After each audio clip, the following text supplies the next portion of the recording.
What's up, guys? It's Tony here. Today we'll be looking at the ESTP personality type using Bruce Lee as an example, one of the most famous martial artists and filmmakers of all time, and someone of whose work I greatly admire and respect. So, before we get into the clip, let's go over some of the theory first. Alright, so Bruce Lee is an ESTP, and yeah, I'm aware that most sources have him as an ISTP, but this is just my opinion, and well, it's not the first time I've gone against the grain, so hopefully you can hear me out. SE, or extroverted sensing, is the dominant function for ESTPs, so some keywords are finesse, kinesthetic intelligence, willpower, breaking through boundaries, exploring the physical world, traveling, primal energy, raw power. Bruce had these lightning fast reflexes that the camera back in the day couldn't even keep up with him. And SE DOMs, they're pretty much unstoppable. They like to always be on the move, taking action, learning from it.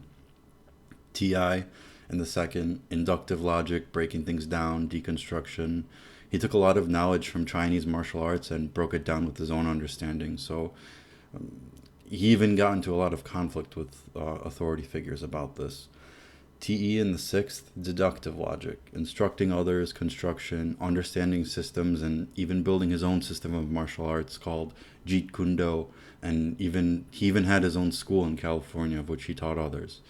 FE in the third, harmony, considering others, giving attention to others, wide facial expressions, empathy. And with SE in the first and FE in the third, he was able to mimic and imitate others and study their movements. And finally, NI in the fourth, taking the physical, tangible experience from dominant SE and forming a bigger picture. So the concept of martial arts is actually a really good analogy here because SE can be looked at as the movements and the techniques, whereas NI wants to give meaning or philosophy to those movements and stances and what have you. So this is what to look out for in this interview, and yeah, hope you enjoy. Now, Bruce, just look right into the camera lens right here and tell us your name, your age, and where you were born. My last name is Lee, Bruce Lee. I was born in San Francisco in 1940. I'm 24 right now. And you worked in motion pictures in Hong Kong? Yes, since I was around 6 years old. And when did you leave Hong Kong? 1959, when I was 18. I see. Now look over to me, Bruce, as we talk. I understand you just had a baby boy? Yeah.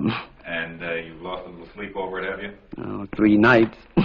And So third slot FE, outward wide facial expressions.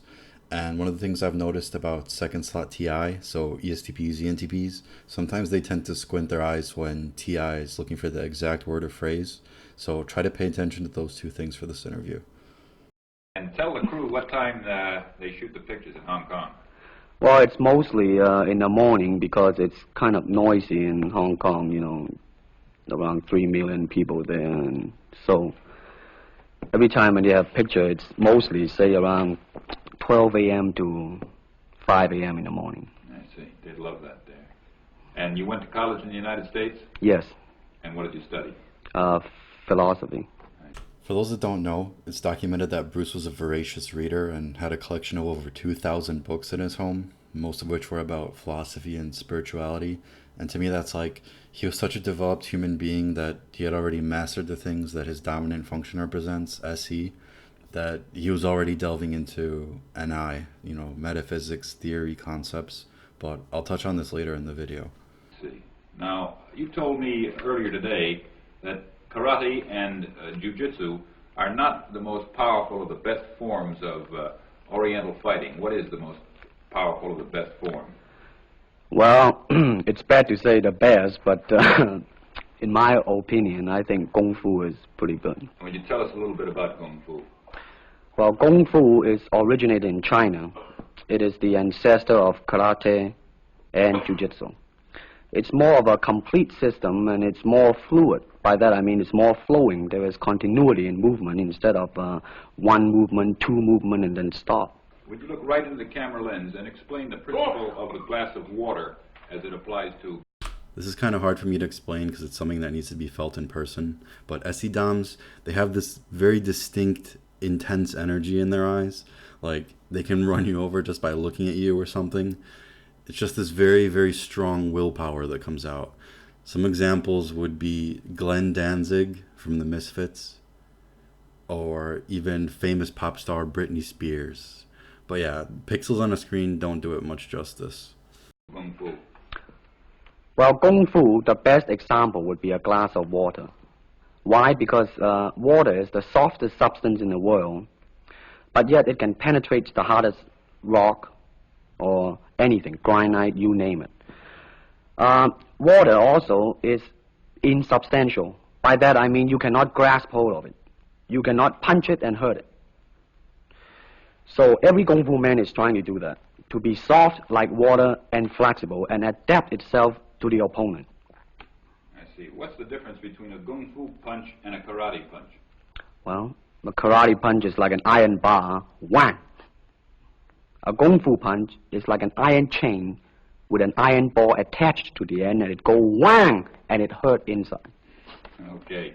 Now we're going to cut, and in just a second we'll have you stand up and show us some Kung Fu and some movements in Kung Fu. Okay. Cut.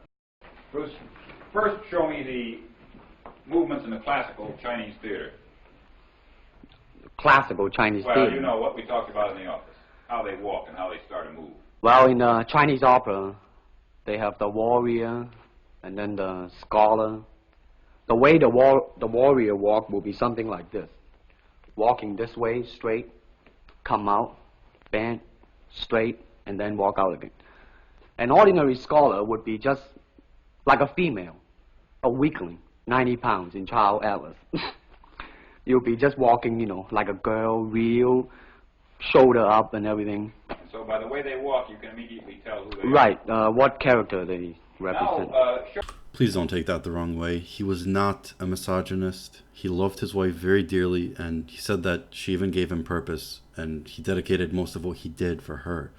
But going off of what he said, people with strong SE, they have this natural ability to judge someone's character by the way they move, talk, their body language, the way they carry themselves. It's this keen observation they have that can make them very good athletes, artists, analysts.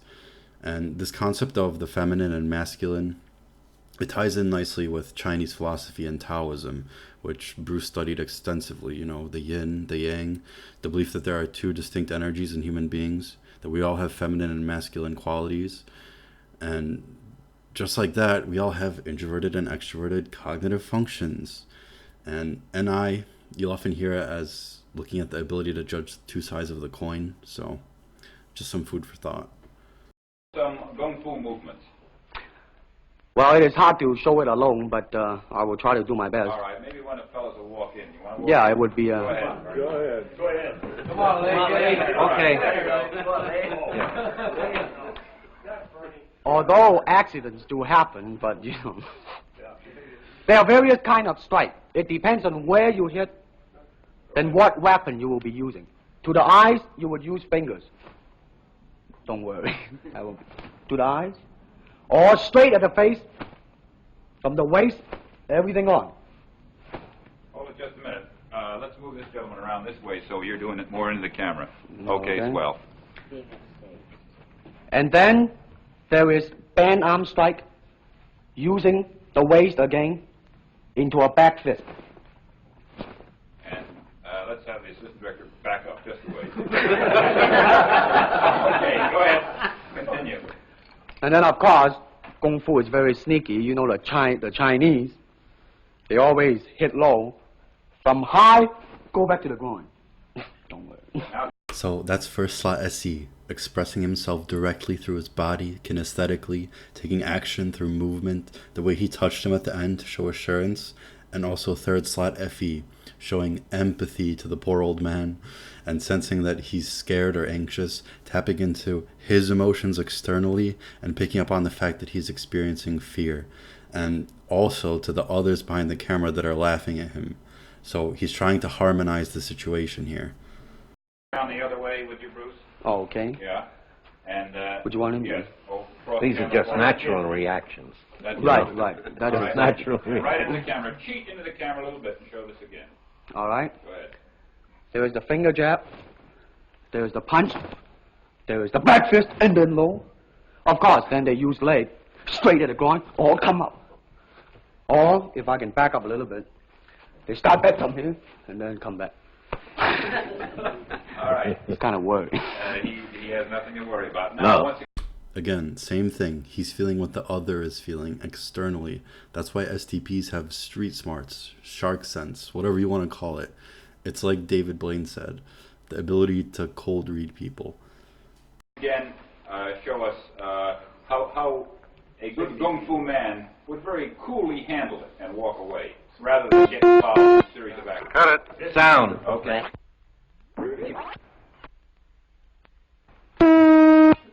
Test X2, take two. Now, Bruce, so that we can clearly see what you're doing this time, we'll face the fact that there's nobody there.